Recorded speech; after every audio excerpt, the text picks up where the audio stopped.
tents or kind of tiny houses for everyone, but that will be part of this property, and those hospitality options will only be open during the event, during event nights. You'll have largely reduced or free Lyft and Uber rides that pick you up from the from the venue proper, or shuttle service where your ticket includes your shuttle ticket and takes you to some predetermined point, whether it's on campus or a city center somewhere in the community. But once again, at the end of the day, we're here for the normalization of these type of events.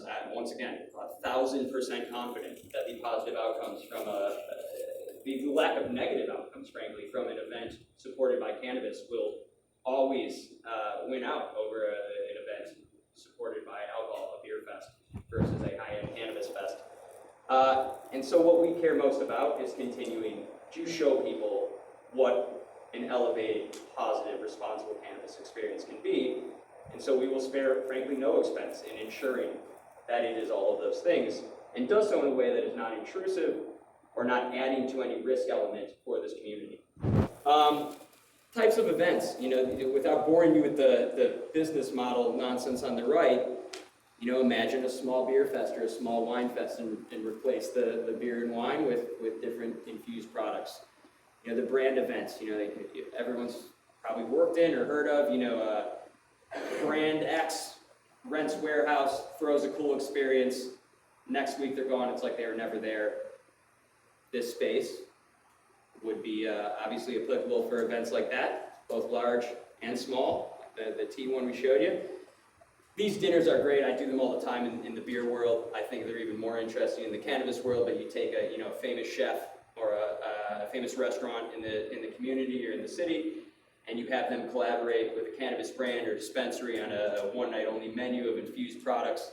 Once again, this is frankly the type of event that turned my mother from taking way too much Ambien to go to bed to instead using a safer CBD product, because she needed to have that experience alongside her friends and have someone watch. She wasn't going to listen to me, of course. She had to have that experience and have it walked through by an expert and a chef, and have it presented to her in that way before she had that comfort to go in to a Liberty store and have that next step of the experience. We've all been to concerts probably. We probably all like to go to comedy shows. Imagine you go to one, you have that infused menu. You have your beer and wine, but it's non-alcoholic or infused products. Those will exist. They do exist. I work in beer. They're all kind of, from 2 years from now when something like this would open, there'll be a lot more of it. And so it doesn't mean you can't enjoy your beer. It doesn't mean you can't enjoy your wine.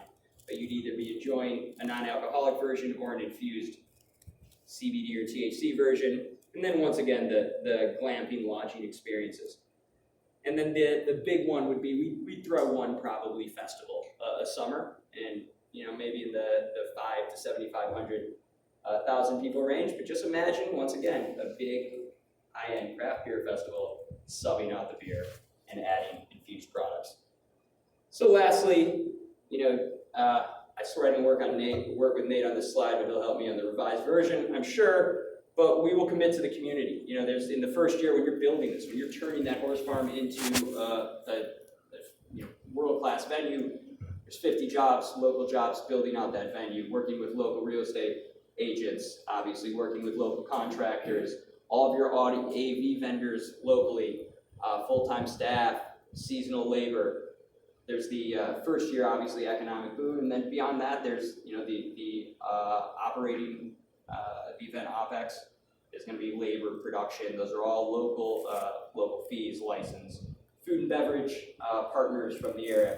Obviously, like you mentioned, the community benefits in more ways than even I can sit here and think of at first glance.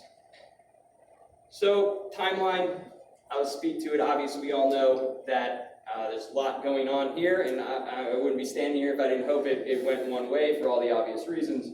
But we are here, obviously hoping to help, because we want this and the community to benefit from the legalization in a very responsible way.